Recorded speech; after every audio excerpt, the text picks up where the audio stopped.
Hi hello నమస్తే ఎలా ఉన్నారండి అందరూ బాగున్నారా? ఈరోజు మన వీడియో వచ్చేసి అమెరికా గురించి. టాపిక్ అయితే చాలా ఇంట్రెస్టింగ్ ఉంటుంది. ఎవరు మిస్ అవ్వకండి. వీడియో మొత్తం వినండి. విన్న తర్వాత ఒక నిర్ణయానికి రండి, కామెంట్స్ పెట్టండి. నేను ఎవరిని తప్పు పట్టట్లేదు, అలా అని ఎవరిని ఎంకరేజ్ చేయట్లేదు. ఇక్కడ చాలా మంది ఏంటంటే కామెంట్స్ లో నేనేదో అమెరికాని ఎంకరేజ్ చేస్తున్నానని, అమెరికాని ప్రోత్సహిస్తున్నానని నానా కామెంట్స్ అయితే పెడుతున్నారు. అలా పెట్టకండి. ఈరోజు ఇప్పుడు అమెరికాలో ఉద్యోగాలు లేవని తెలుసు, అయినా కూడా పిల్లలు అక్కడికి వెళ్ళడానికి మొగ్గు చూపుతున్నారు. అక్కడ ఉన్న ఉద్యోగాలు కూడా తీసేస్తున్నారని కూడా తెలుసు, అయినా వెళ్తున్నారు. ఇక్కడ ఏమన్నా జాబ్ లేక వెళ్తున్నారంటే జాబ్ కూడా ఉంటుంది ఇక్కడ, అయినా అమెరికాకే వెళ్తున్నారు. ఎందుకు వెళ్తున్నారు అంటే మనీ ఎక్కువ ఇస్తున్నారు అన్న ఉద్దేశంతో వెళ్తున్నారు. ఇక్కడ వీళ్ళకి ఏమన్నా తక్కువ ఇస్తున్నారంటే తక్కువ ఏమేవట్లా. ఇంకా ఒకప్పుడన్నా వీళ్ళకి ₹1,00,000 లోపల కానీ లేదంటే ₹1,00,000 అలా ఉండేది. ఇప్పుడు అలా కూడా కాదు, వీళ్ళకి లక్షల్లో కాదు, వీళ్ళదంతా ప్యాకేజీ కూడా ఎలా ఉంటుందంటే 1 ఇయర్కి వచ్చేసి 9 లక్షల నుంచి 15 లక్షల, 18 లక్షల, 20 లక్షల, లేదంటే 24 లక్షల అన్న ప్యాకేజ్ వస్తుంది వీళ్ళకి. అయినా కూడా అమెరికానే వెళ్దాం అనుకుంటున్నారు. ఎందుకు వెళ్దాం అనుకుంటున్నారు అంటే ఇక్కడ వచ్చే మనీ వీళ్ళకి సరిపోదు అని చెప్తున్నారు. ఎలా సరిపోదు మీకు అంటే, ఫ్యామిలీ బతకాలి అన్నా పెట్రోల్ ఖర్చులు, పెట్రోల్ కూడా ఇవాళ ఏమన్నా తక్కువ ఉందా అంటే చాలా ఎక్కువ రేటు ఉంది. పెట్రోల్ కావచ్చు, ఫ్యామిలీ తినటానికి ఉండటానికి. అలాని మ్యారేజ్ అయిందనుకోండి, రేపు వైఫ్ వస్తాయి, ఆ తర్వాత పిల్లలు వస్తారు. పిల్లల్ని తీసుకెళ్లి మంచి మంచి స్కూల్లో చదివించాలి అంటే యూకేజీ ఎల్కేజీకే 50,000 లేదంటే 60,000 అన్నట్టు అడుగుతున్నారు. ఎందుకంటే ఒక చిన్న పాపను చదివించాలి అన్నా కూడా అంతంత ఖర్చు అవుతుంది. అదే ఇద్దరు పిల్లలు కనుక చదివించాలి అంటే ఎంత ఖర్చు అవుతుంది అన్న ఉద్దేశంతో ప్రతి ఒక్కరు కూడా చెప్తున్న మాట అది. ఆ డబ్బు సరిపోదు మాకు, అందుకని మేము అమెరికాకి వెళ్ళక తప్పదు అని చెప్పారు. అప్పుడు నేను మళ్ళీ వాళ్ళని ఒక నా డౌట్ ని నేనైతే అడగటం జరిగింది.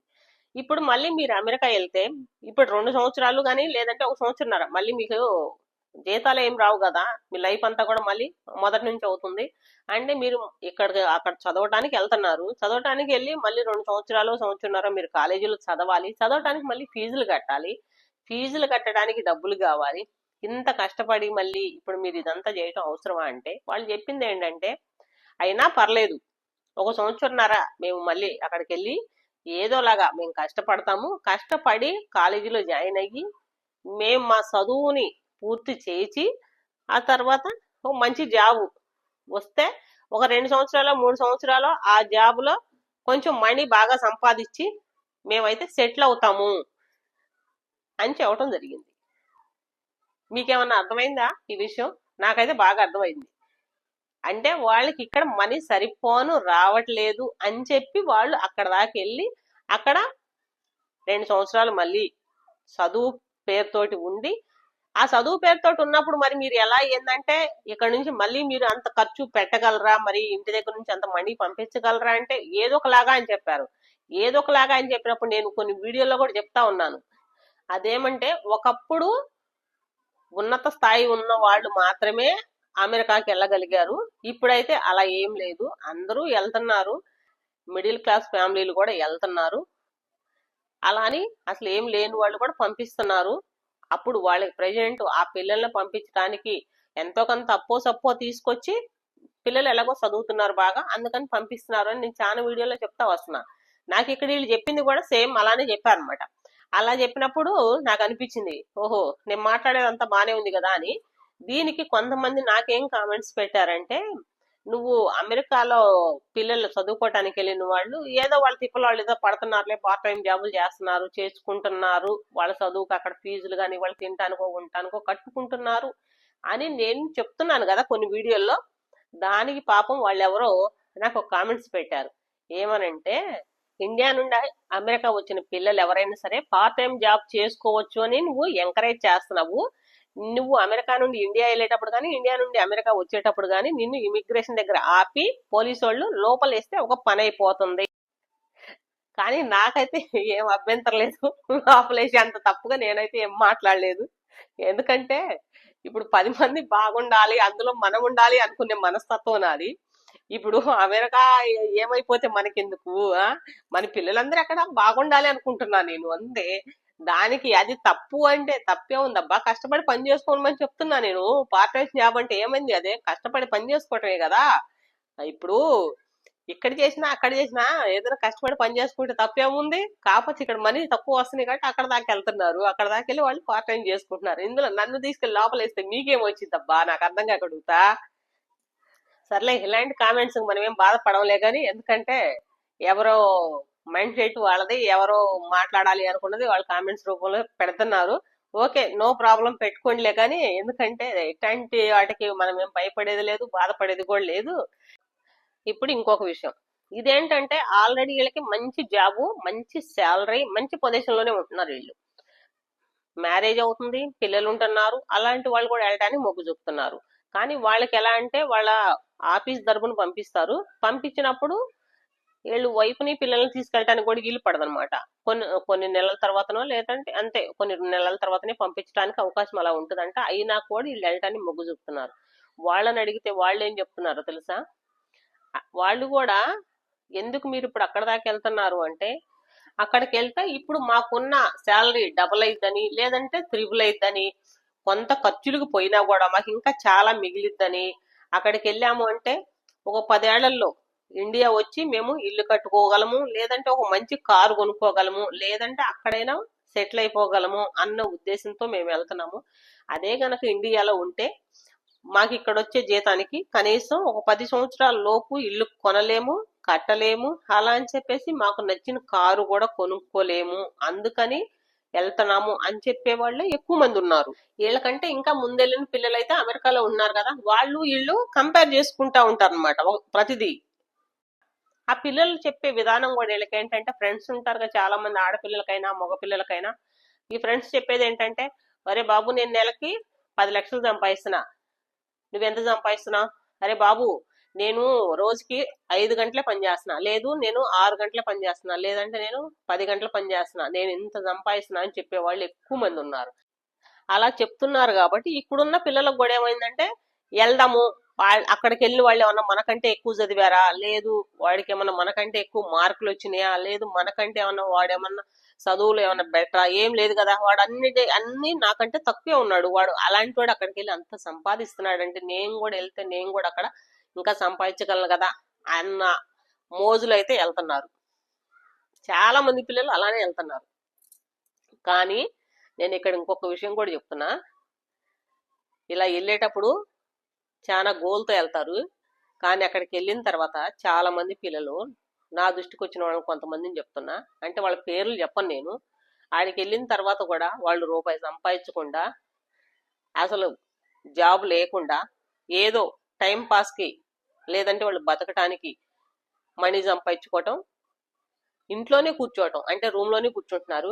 అసలు పని బాట ఏం లేకుండా వాళ్ళ జీవితాలు సంకనాగిపోయిన వాళ్ళు కూడా పిల్లలు చాలా మంది ఉన్నారు. ఎందుకంటే అక్కడికి వెళ్ళిన తర్వాత ఇంక వాళ్ళ పెద్దోళ్ళు వాళ్ళ పెద్దోళ్ళు చూసేవాళ్ళు లేరు, అలాని వాళ్ళ గురించి పట్టించుకునే వాళ్ళు లేరు. ఇక వాళ్ళు అక్కడికి వెళ్ళిన తర్వాత ఇక మనల్ని ఎవరు ఏం అడిగేవాళ్ళు లేరు కదా అని చెప్పేసి, ఇంకా వాళ్ళు ఆడిందే ఆట, పాడిందే పాట అన్నట్టు, వాడికి ఏదో అవసరం ఇచ్చిన రోజు, లేదంటే అమ్మాయికైనా సరే అవసరం ఉన్న రోజు వాళ్ళు వెళ్ళి మనీ సంపాదించుకోవడం, అవసరం లేదు అనుకుంటే ఇంకా వాళ్ళ రూమ్లోని కూర్చోవడం. అలాంటి పిల్లలు కూడా చాలా మంది ఉన్నారు. అలా కూడా పాడైపోయి మళ్ళీ ఇళ్ళకి వాళ్ళ పేరెంట్స్ ఫోన్లు చేయకుండా, వాళ్ళ పేరెంట్స్ ఫోన్ చేసినా కూడా ఫోన్ లిఫ్ట్ చేయకుండా, అలాంటి పిల్లలు కూడా చాలా మంది ఉన్నారు.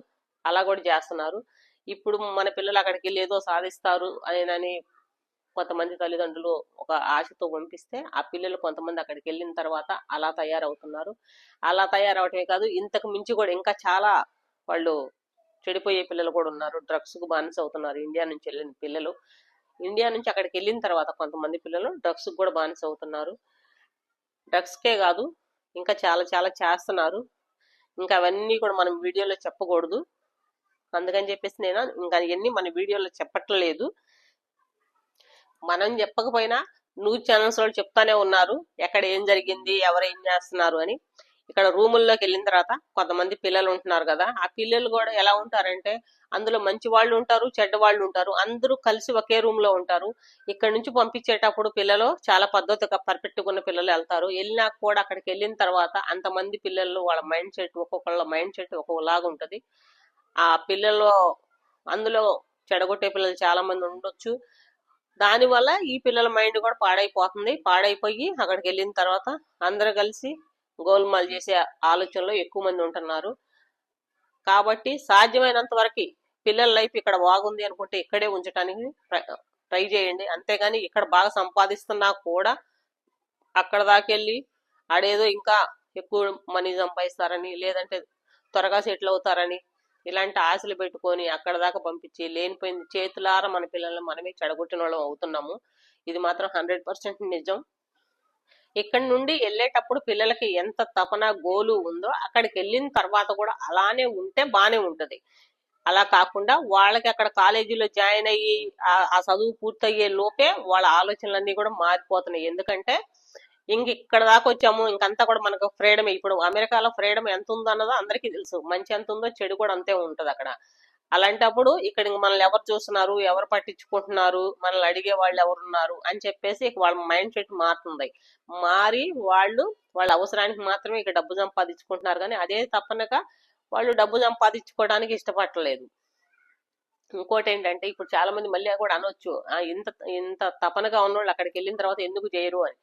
చేద్దాంలే అనుకుంటారు. ఇక్కడ ఇంటి దగ్గర ఉండి తల్లిదండ్రులు నువ్వు ఇది చెయ్యి అది చెయ్యి అంటే చేయటం వేరు. అక్కడికి వెళ్ళిన తర్వాత వాళ్ళని అడిగే వాళ్ళు ఎవరు ఉండరు. ఆ రూమ్ లో ఉన్న ఫ్రెండ్స్ అంటే వాళ్ళు కూడా అందరు మంచి వాళ్ళు ఉంటారని గ్యారంటీ లేదు, అలాంటి అందరు చెడ్డ వాళ్ళు ఉంటారని కూడా గ్యారంటీ లేదు. ఒక్కొక్కళ్ళు ఒక్కోలా చెప్తా ఉంటారు. 10 మంది పిల్లలు ఒకసారి కూర్చుంటే ఏం మాట్లాడుకుంటారు అన్నది అందరికీ తెలిసిన విషయమే. ఇంకా అలాంటప్పుడు వాళ్ళ మైండ్ సెట్ మారిపోతా ఉంటది. ఇంకా సంపాదించడానికి మనకు చాలా వయసు ఉందిలే అన్న ఆలోచనే ఎక్కువ ఉంటది. సంపాదించవచ్చులే, ఇప్పుడు ఏం తొందర వచ్చింది, మనం ఇప్పుడు నుంచి వెళ్తున్నామంటలే అని ఇంకా వాళ్ళు అక్కడ నుంచి రావడానికి ఇష్టపడరు. అలానే ఎక్కువగా మనీ సంపాదించడానికి కూడా ఇష్టపడరు. అలా పాడైపోయే పిల్లలు కూడా చాలా మంది ఉన్నారు. కాబట్టి ఎవరైనా సరే పిల్లల్ని పంపించేటప్పుడు తల్లిదండ్రులు కూడా ఆలోచించుకొని, అంటే మన పిల్లలు ఇప్పుడు అక్కడికి వెళ్తే ఇక్కడ ఉన్నట్టు అక్కడ ఉండగలుగుతారా, లేదు అంటే మన పిల్లలు ఇక్కడ ఉన్నట్టు అక్కడ ఉండరేమో అని కొంచెం ఆలోచించుకొని 1కి 4 సార్లు ఆలోచించుకొని పంపిస్తే బెటర్ గా ఉంటది. అది నా అభిప్రాయం. ఎవరైనా సరే ఒకసారి ఆలోచించుకొని పంపించండి. ఇంకోటి, ఈ వీడియో ఎక్కడ తీశారు అని తర్వాత అందరు మళ్ళీ కామెంట్స్ పెడతారు. ఇది వచ్చేసి మయామి. ఇదంతా కూడా మయామి అంటే పోర్ట్ లాడర్డేల్. ఇదంతా కూడా పోర్ట్ లాడర్డేల్, మయామి. ఇదంతా కూడా స్టేట్ నేమ్ వచ్చేసి ఫ్లోరిడా స్టేట్. ఫ్లోరిడా స్టేట్ లో తీసిన వీడియో ఇదంతా కూడా. మీకేమన్నా ఇంకా అమెరికా గురించి ఇన్ఫర్మేషన్ కావాలంటే వీడియోలు అయితే చాలా ఉన్నాయి. ఒక్కొక్క వీడియోలో ఒక్కోలాగైతే చెప్తున్నాను. కావాలి అనుకుంటే వీడియో నచ్చితే వేరే వీడియోలు అన్నీ ఉన్నాయి, చూడండి. ఇదండి మన వీడియో. మా వీడియో కనుక మీకు నచ్చితే ఒక లైక్, ఒక సబ్స్క్రైబ్ చేసుకోండి తెలుగు గేట్ ఛానల్ని. థ్యాంక్ యూ అండి. నెక్స్ట్ వీడియోలో కలుద్దాం.